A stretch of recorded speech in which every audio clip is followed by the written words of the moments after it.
Ahoy! Welcome back to Adventure Sena. Today we're in beautiful Lisbon, or Lisbon, Portugal, the capital of Portugal and the beginning of our Mediterranean Odyssey.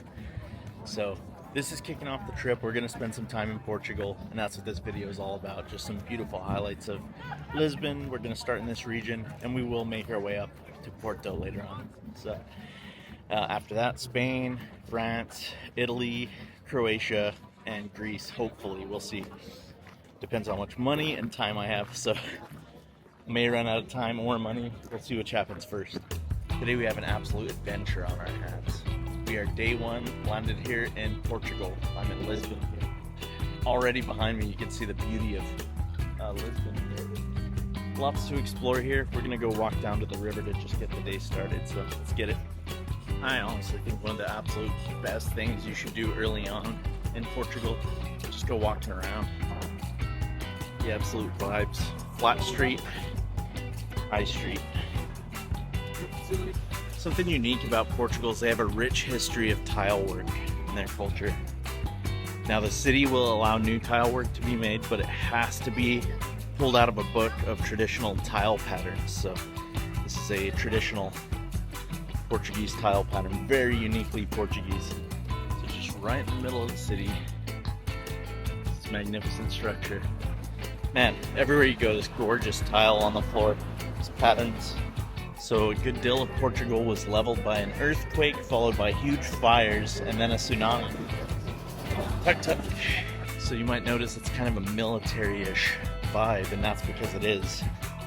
The man who was in charge of rebuilding Portugal, Lisbon, was is the military corps of engineers. So these are men who are suited to,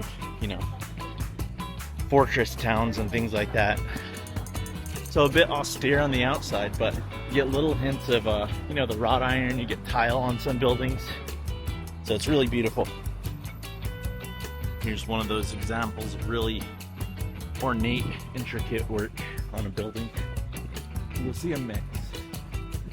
You got these kind of very plain, flat, square builds, and then you've got stuff like that. Here's the end of the road where my hostel is. The Triumphal Arch. This used to be a palace. Now it's just a Arc de Triomphe. Wow, beautiful. So that would be Vasco da Gama. Insert guy's name here, but he's the fellow who rebuilt Lisbon after the earthquakes. Massive statue, not sure who that is. So this is a celebration of the toppling of the dictatorship. It was a peaceful revolution. The soldiers all put flowers in their guns. See the Lisbon sign? Beautiful, beautiful architecture here. Pretty popular weekend destination. There are some good beaches for beach life, but this is not one of them. There's the Cristo over there, inspired by the Christ in Rio de Janeiro. So that is a caravel. These are unique as they were invented by the Portuguese. As you can see, the sails are tilted backwards. This unique sail shape allows these boats to be one of the first sailing vessels that could actually sail into the wind. This opens up, obviously, a lot of options. These caravels were what Vasco da Gama used to go around the continent of Africa.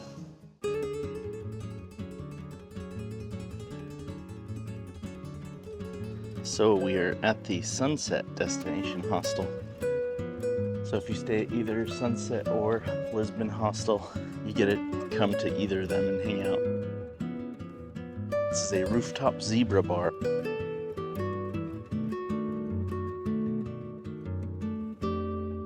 Absolutely stunning. So that bridge over there resembles Golden Gate Bridge, but totally different architect.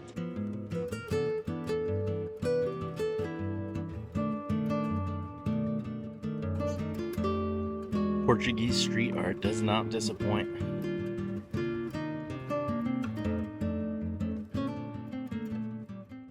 My favorite part of travel is trying out the local cuisine, and Mercado da Ribeira, where you can find Time Out Market. is an excellent place to start. It's basically a food court, but with a collection of authentic Portuguese specialties.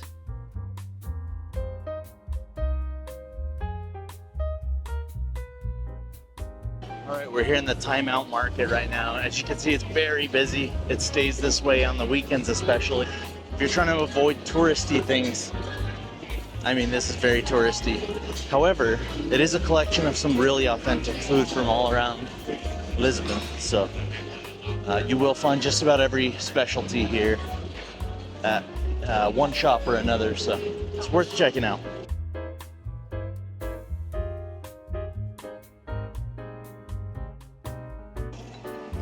Okay, so here we have the pastel de bacalhau. One with pimento, and this is the traditional. So we gotta try the traditional one. So this is salted dried cod. They then soak it in water, swap out that water, and it becomes more like a normal fish, but still stays a little bit salty. So I'm trying to think the closest thing to this. It's a lot like a crab cake, but with cod. Very good. This one has the pimiento. So crispy on the outside. I love this outside part. Fire. Pure Maillard reaction. It's almost like fish bacon. Sounds weird. Excellent. Alright, so that's all I'm going to try at Timeout Market for now. I might come back, try some other things, but I'd really rather just explore Lisbon and try and find something outside of this food court type of setting. Don't get me wrong, really beautiful, incredible food here. It is worth a stop. Big cathedral in the distance, and then this one closer. This church was devastated by the earthquakes. Everyone likes to travel differently. You could fill your itinerary with museums and other attractions, but I found my favorite thing was just admiring the neighborhoods. Lisbon has such a unique layout with all the rolling steep hills around, and lots of beautiful street art to find. Look at these freaking tiles, man. Outrageous how much work this would have taken. Trippy. Toward the end of my first day in Portugal, I wanted to find a beautiful place to see the sunset. Luckily, the Portuguese also favor a beautiful vista, so they have something called a miradouro. I picked the Miradouro de Santa Lucia. There are a number of miradouros to choose from. I chose this one because it's known for its azulejo tile artwork. These unique blue tiles depict everything from war to animals to the city long ago. Walking back to the city center, I stopped by the Lisbon Cathedral. Destroyed and rebuilt many times over the years with different architectural styles. And the tram car is a big attraction, but if you ask me, that doesn't look like any kind of fun to me.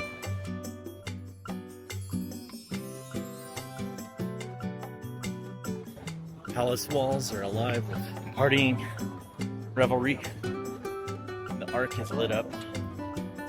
Lisbon at night takes on an entirely different character.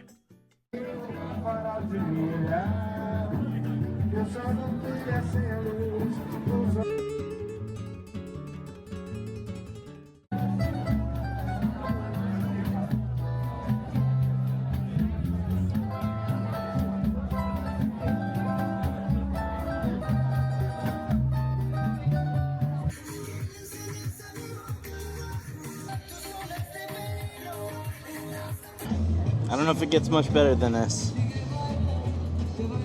What's the point? When you have moments like this, coming back to normal life is just, oh my god. Do not want to go back to normal life after this. I want to live here. I think probably a lot of people feel that way, which is why the housing market is in crisis. There's a whole bunch of tias back here just fucking vibing out behind me. Let's see if I can catch them. The tias are vibing. Having joined in on drinks and dancing with the locals, I took a nice short walk back to my hostel and called it a day. Here you can see the brutalist architecture right next to the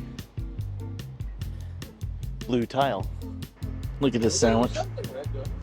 It's got the hot sauce and the mostarda. Just some juicy pork, some cheese. Honestly, some of the best things in life is simple. Just a coffee sandwich that'll get me started for day 2. All right, let's try the bifana here at Otrevo. Much better than the black pork sandwich that I had at Timeout. Literally pop into any little corner store, you'll find a better sandwich. Cervejarias and tabernas, things like that. That's the shit, man. That's where you get a bite to. This one's set in a beautiful square. I spent day 2 on the coast and exploring the castles of Sintra, which you'll see in another video. For now, let's focus on Lisbon. When I returned, my priority was to find a fado house, where I could listen to the heartbreaking, beautiful songs of old Portugal. My God, I just stopped in at a random tasca with fado, and they've got prosciutto, veal, and potatoes. Super simple. Cannot wait to try it.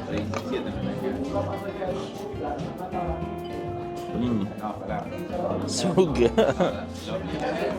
Huge chunks of veal. Beautiful. So good. I really get the vibe that the tasca, it's almost like a medieval tavern, basically. The food is incredible. I do not know for the life of me why they include prosciutto with this, but Partido dos Sentido is right across from a renowned fado spot, and it is also excellent. All the servers are the singers here. It's fantastic, and their singing is beautiful. There's no need to wait in the massive line across the way unless you really have to go to that location. So fado, if you want that experience, right across the way from the Bourdain location, you're gonna find it.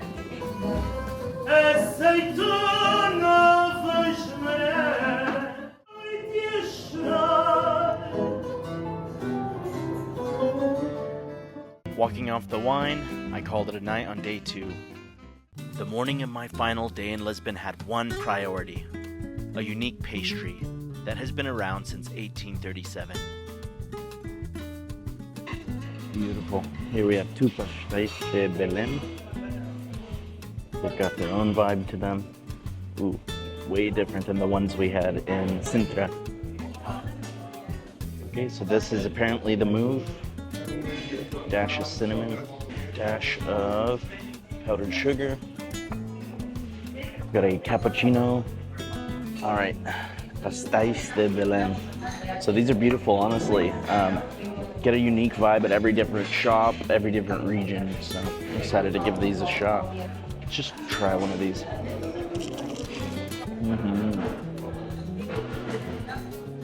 Super flaky puff pastry. Very mild, mellow vanilla custard in this. They're served warm as well. It's really, really nice. Completely different experience. I wouldn't even compare that to the one in Sintra. They're totally different objects. They're kind of the same shape, but the crust on the Sintra one was very thin. This is like a layered puff pastry. Overall, pastéis de Belém takes it, I think. But I'd love to hear what the locals think. Beware of whipped cream mustaches.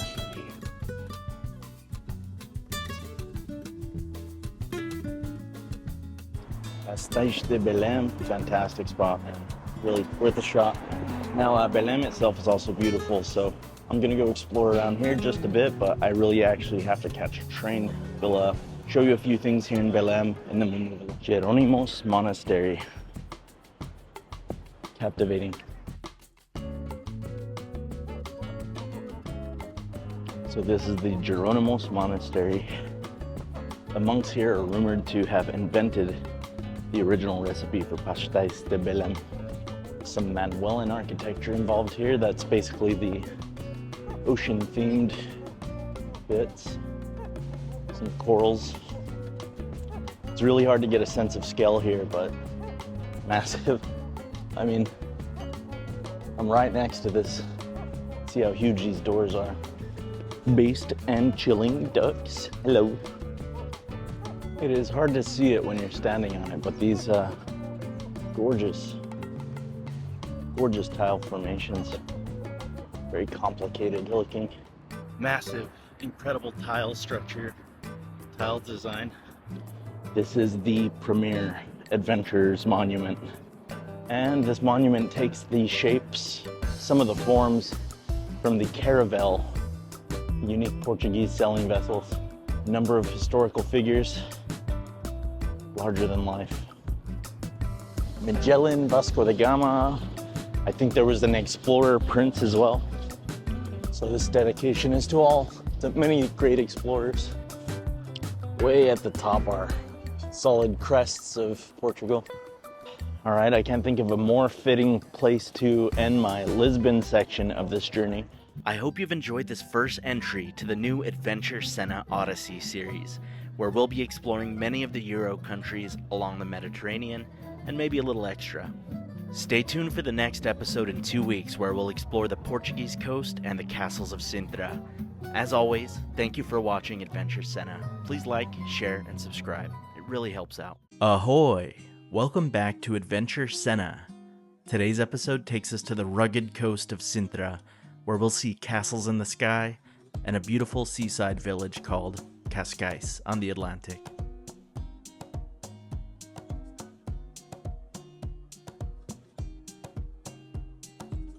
All right, so I just jumped the train from Rocio station in Lisbon to Sintra. Now, quick tip, on that line, there's Portela de Sintra a few stops before your actual stop. Make sure you ride the train all the way to the end of the line. From Sintra station, you can take a bus that'll get you to all the attractions in the area with a day pass.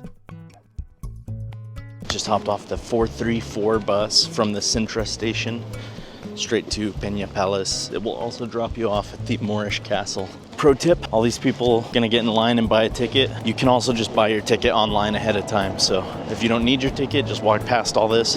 All right, once you get to Pena Palace, you'll have some pretty good salespeople trying to get you to take the shuttle. Great if you had bad knees or you gotta carry a baby or a bunch of stuff, that's great. But most people will enjoy this short walk to the palace. It's actually a very nice hike.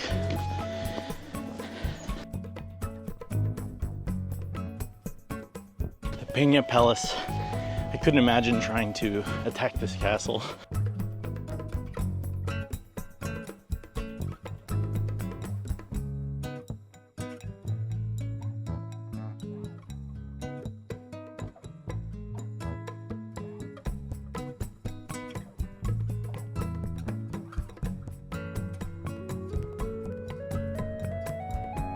Sintra was once a getaway for the royals, and this castle was built with design in mind, with aesthetics and art in mind. So it's not really built for defense. It's also a mashup of Gothic and other Portuguese architecture, so pretty beautiful, weird looking castle.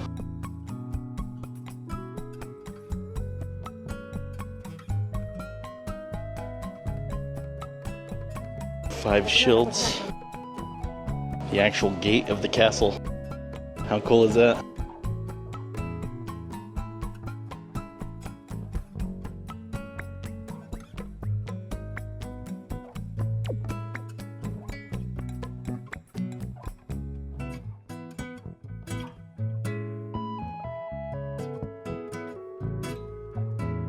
So the Pena Palace is really a getaway for the royals, and today it's a getaway for the Portuguese as well. So not just tourists here, lots of Portuguese folks come from around the country to see their historical buildings like this one. So really cool. This goes back hundreds of years. We don't have anything like this in America. This is a unique type of decoration on here.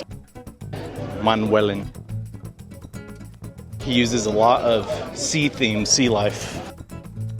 Dedication to the ocean. Absolutely stunning. You can see mixed with the azulejo tiles. All the different views you can get, it's just amazing, man.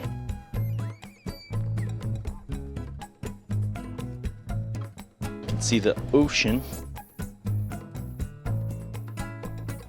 Wow. So we're in the castle courtyard here. What can I say? What can I say? I got nothing. Simply enjoy. That section's all azulejo tile.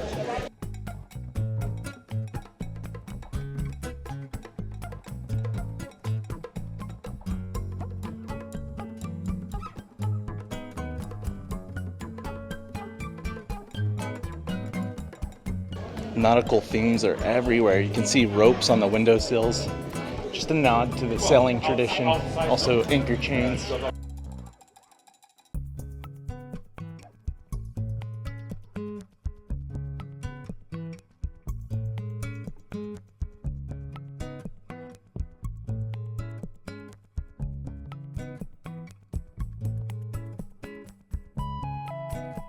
Wow, wraps all the way around. Just a little close-up look. You can see some shells. You can see some corals. Look at that unique roof.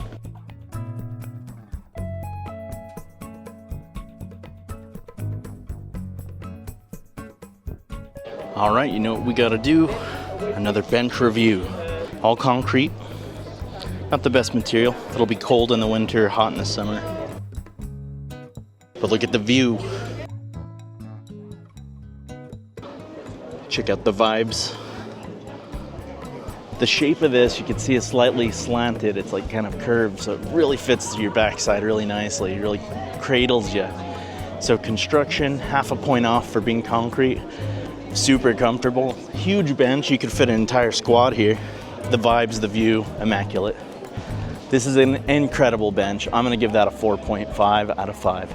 Come up here just for this bench and ignore everything else.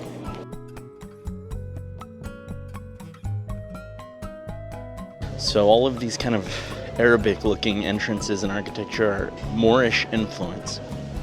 Absolutely stunning here. So next up is gonna be the Moorish Castle just down the hill over there. That'll be our next up. Check it out.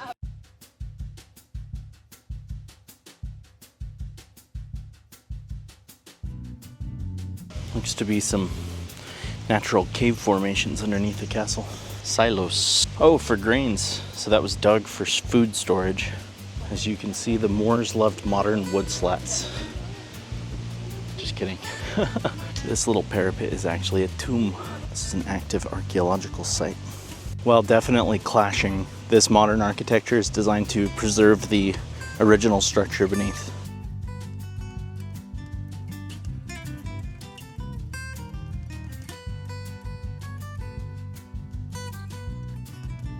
As you can see, parts of the Moorish Castle are under construction. They are doing a lot of renovating, making something here. Personally, I don't like this kind of shit. Just leave it as it is. Unless it's necessary, which this doesn't look like it. It looks like a restaurant, gift shop type shit. It's a ramparts. This one looks more like a defensive castle than Pena Palace.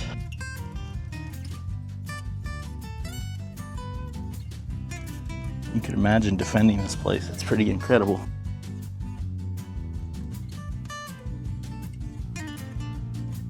Walking the castle ramparts really feels a bit dangerous. Watch your balance for sure, because it will suck if you fall. The prize is no railing here for stupid tourists like myself. Palace, Portuguese palace. I don't know the exact name. Insert here. In true adventure Sena fashion, I'm scared. I'm afraid of heights, and this is a serious little drop here.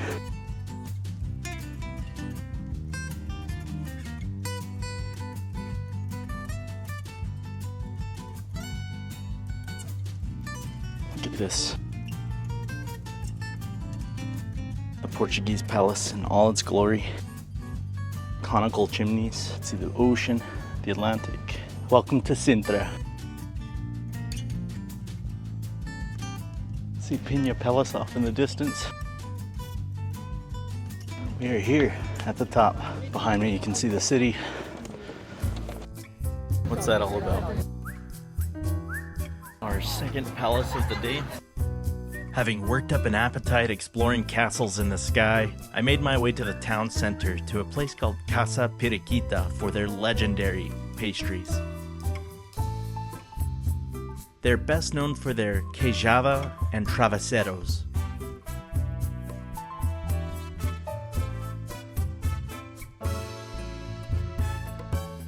So we're here near the palace in Sintra, and there's a gorgeous little shopping area right here. Pop into any little tasca, any little restaurant, pastry place, you're gonna find amazing things. So I went to a specific place called Casa Piriquita. It has a very unique pastry. So just like pastéis de nata in Belém, it's regionally unique. So here is the unique pastéis de Sintra. So it has sea salt, cinnamon. All right, let's try out this pastel. This is my first one actually. So after this, I'm gonna try a pastel de nata and one de Belém. Smells great. There's like a caramelized crunchy crust on the top. Very cinnamon forward. Very good. The actual bread part is super thin and almost cracker-like. Just a tasty little cup of kind of cinnamon, almost pecan pie vibe. All right, here's another unique one. This one is I'll put the word up on screen. I'm pretty sure I just butchered that, but another unique Sintra pastry. Super flaky with like a vanilla, I think it's vanilla custard in the center. Every pastry I've had in Portugal has been exceptional. They definitely do it right. And really, you gotta try all the regional little specialties like this one. Cintran pigeons. They want some pastry. Iconic post box. I enjoyed a quick wander through the back streets of Sintra before making my way to Cascais on the coast. It's a tradition on my channel when I do an international video to show naked people.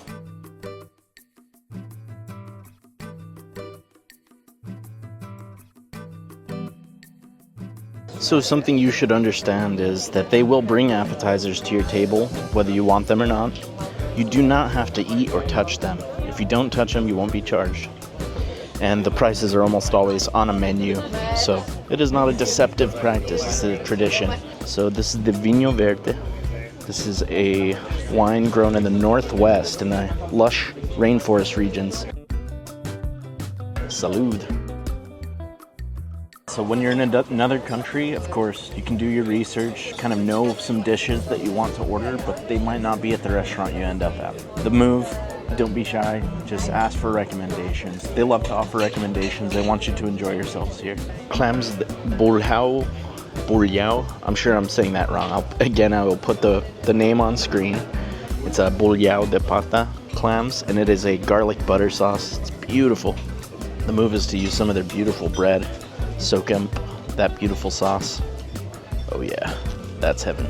Before I even dig into the clams, I have to try that broth. Super bright. Very bright, very herbal, really nice. All right, again, the bolhau pata style clams. Super garlicky. I am a garlic fiend. This is for you if you love garlic, honestly. I gotta show you this. Whole chunks of garlic. So I'm gonna get a clam, load it up with that broth. Oh yeah, so nice.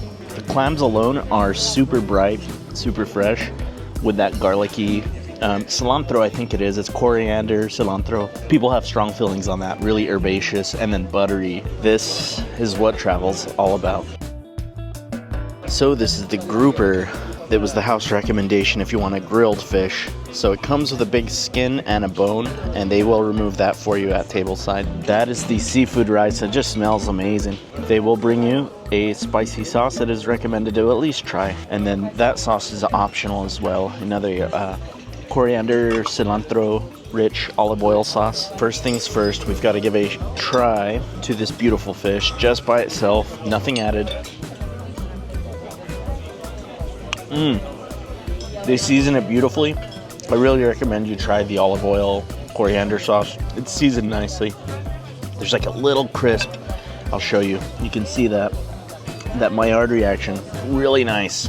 Adds a real meaty crunch to the outside of the fish, which is also very juicy, flaky. Wow, that's beautiful. It is so good. One of the best grilled fish I've ever had. Now I've really got to try the seafood rice. So it does come with a spicy sauce. Nice chunk of some shrimp or scallop something. Oh, just simple, just good. Doesn't need anything at all, by the way. It's really flavorful, bright. Again, coriander, tomato. Ooh, that's Calabrian chili oil. It's just toasted red pepper taste in a jar. So really recommend. This place is magnificent. Can't recommend enough. And honestly, if you go to really any coastal town, you'll find a similar concept. It's like a grilled fish house. Vinho Verde at its finest. This is the recommendation of my server, and I gotta say, beautiful. Honestly, It's like a white wine, but it's got its own type of vibe. It's a little different than most of the Branco or the Blanco.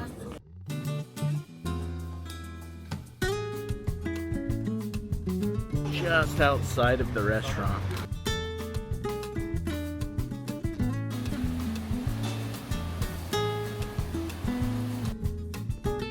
After a stunning seafood dinner, I made my way to Boca do Inferno,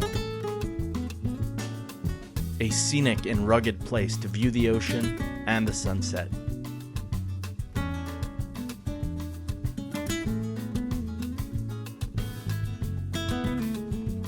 The sheer cliffs make for a surreal landscape for fishing, photography, and even a glass of wine.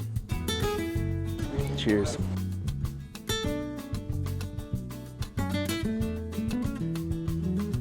Cascais is a coastal paradise. Absolutely beautiful here. The seafood could not be fresher. You can find excellent seafood in Porto and Lisbon, but right here on the coast where they catch it, man, I mean, it does not get fresher than that.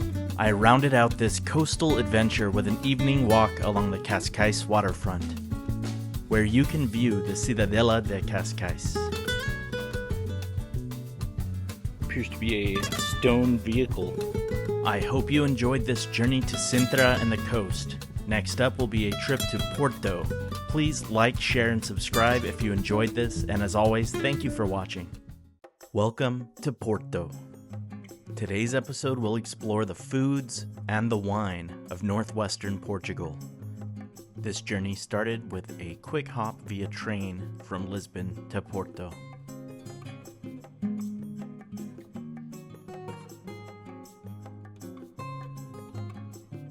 Ahoy! Welcome back to Adventure Sena. And today we have just landed in Porto, in the northwestern part of Portugal. It's a beautiful place. First stop, we've got to try the bifana here. Apparently, it's better than Lisbon's. We tried the bifana over there. We've got to try this one over here now. So that's the first stop. Porto definitely has an older vibe to it. And part of that is because this city was not destroyed by earthquakes. Old, beautiful chapel.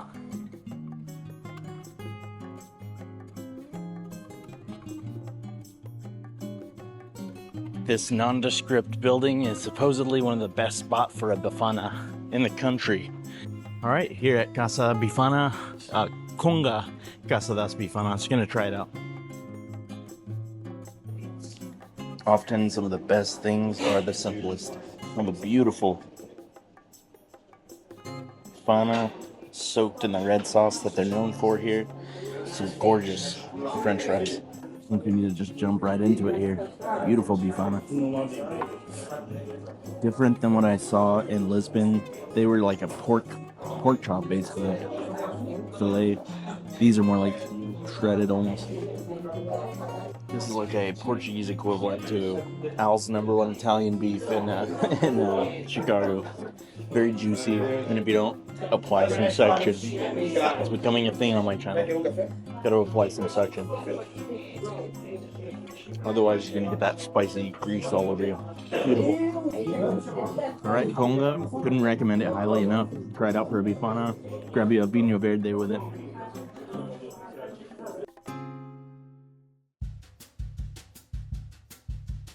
Wow. The river is flowing. I don't know why, I really get the vibes of a pirate town here, like Pirate Village. Bridge. That was designed by a student of Eiffel, the designer of the Eiffel Tower. La Riviera. Riviera is a beautiful stroll here. Bit of a hazy gray day. Man, it really feels like a sailor town. So cool. The Riviera district has a lot of great little cafes, wine bars, restaurants. I've been drinking too much wine. Actually had a pretty gnarly hangover today from the fado bar, so might need to take it easy on the wine today. I did not take it easy on the wine today.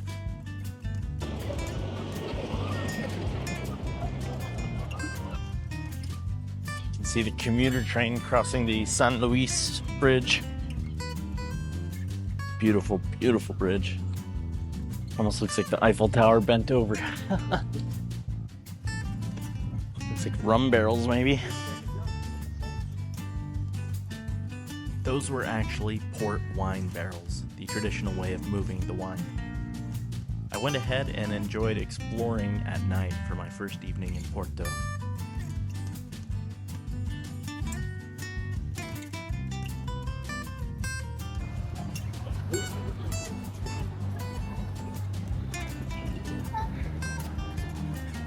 Meow.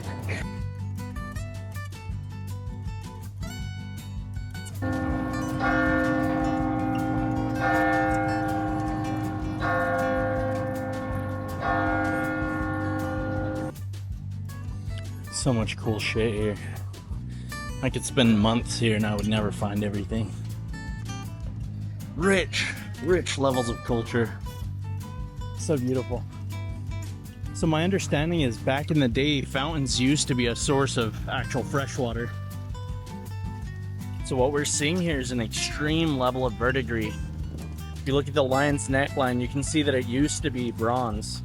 This is a decidedly quiet little side road, probably the kind of place you should avoid. And this is what you should be looking for, just hole-in-the-wall spots like O Afonso. Big liquor selection. It's a beautiful classical style cafe. Generous pour on the Vinho Verde. This is the francesinha. That does come with some batatas, so French fries. Now this debatably is not 100% authentic because this has an egg. That beautiful yolk. Now that's a thick layer of Gouda. And this is loaded with every kind of meat you could imagine. It's a beer tomato sauce. This is a fork and knife type of sandwich. It is a sandwich. And it's hard to tell underneath all of that.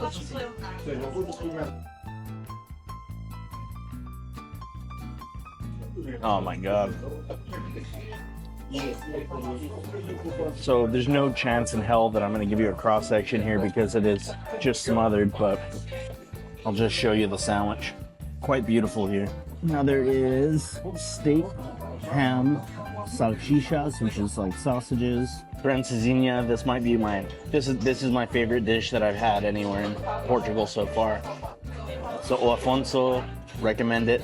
I mean, I really think there's a whole list of places that I found that are good for francesinha, and any of them I think will satisfy you.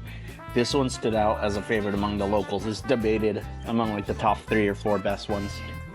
Fun fact, I am lactose intolerant, so this ultra cheesy bastard should be fun. What more could you want, honestly? This is a meal Bourdain would have totally loved. Salud.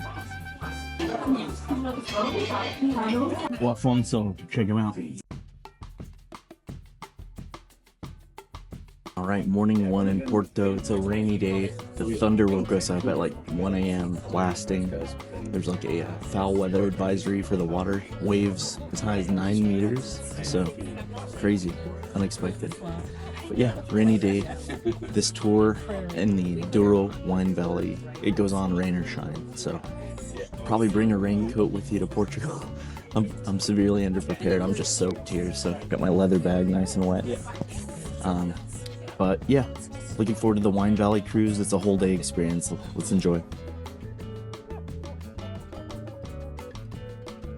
Okay, just hopped off our buses at the wine tour in Amarante, which is a beautiful little town on the way out to Douro River Valley's wine areas.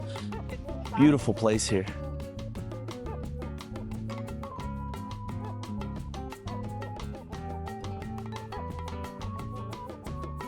Up here on the Ponte, it's absolutely beautiful all around.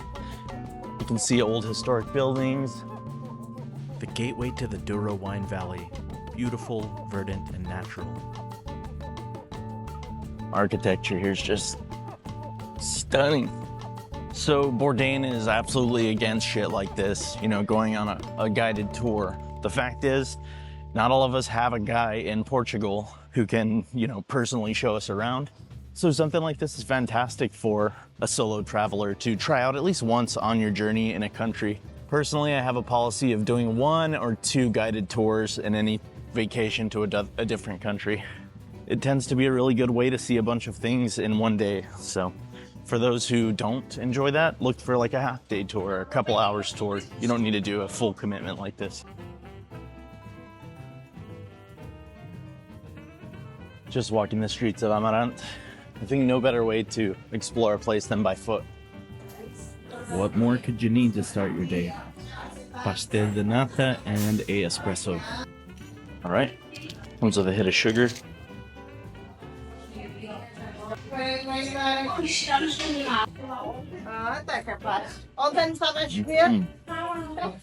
Very smooth. Espresso has a real kick. Goes great with the pastel. Beautiful.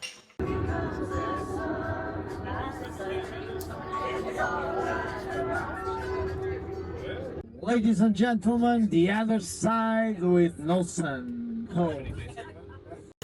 Rainy weather aside, you still get treated to gorgeous views of the vineyard hills and bridges along the river.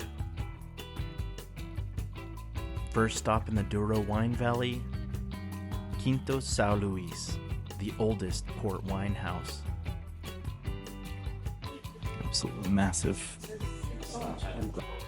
So I have to give kudos to the bus driver. He's pulling off some incredible, nearly impossible maneuvers. And now we are here at our first vineyard. So the last room was storage. This is actually the fermentation. The oldest port wine house.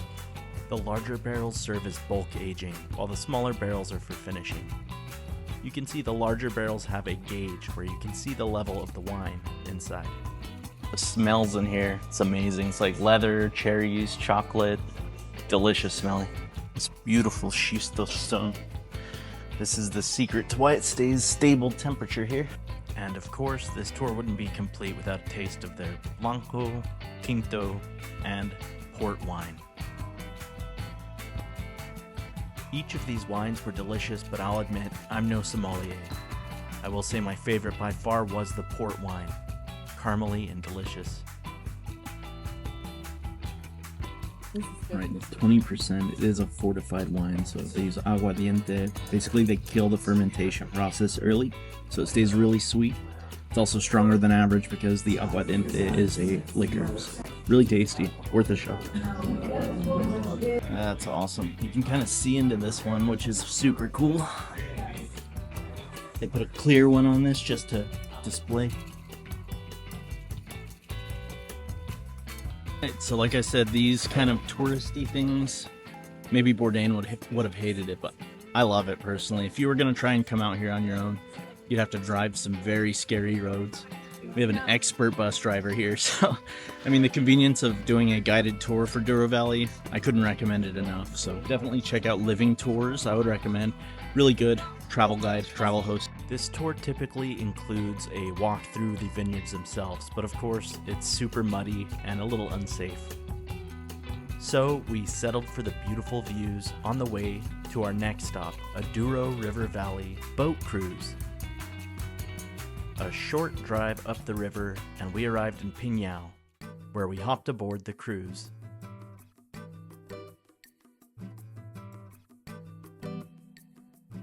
The views from the boat are a unique perspective compared to driving along the valley. We also got a bit lucky with a break in the rain for a moment.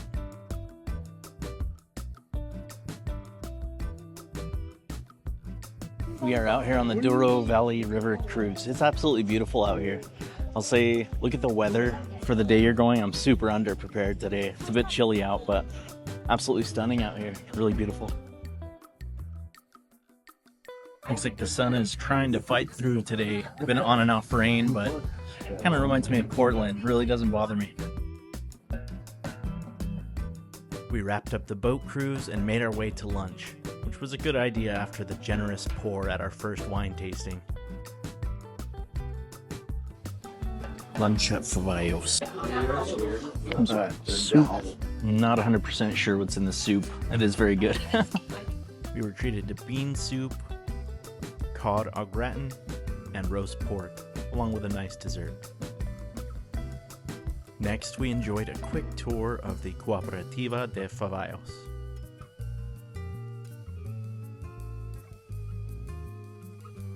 The liquid in this bottle is older than I am.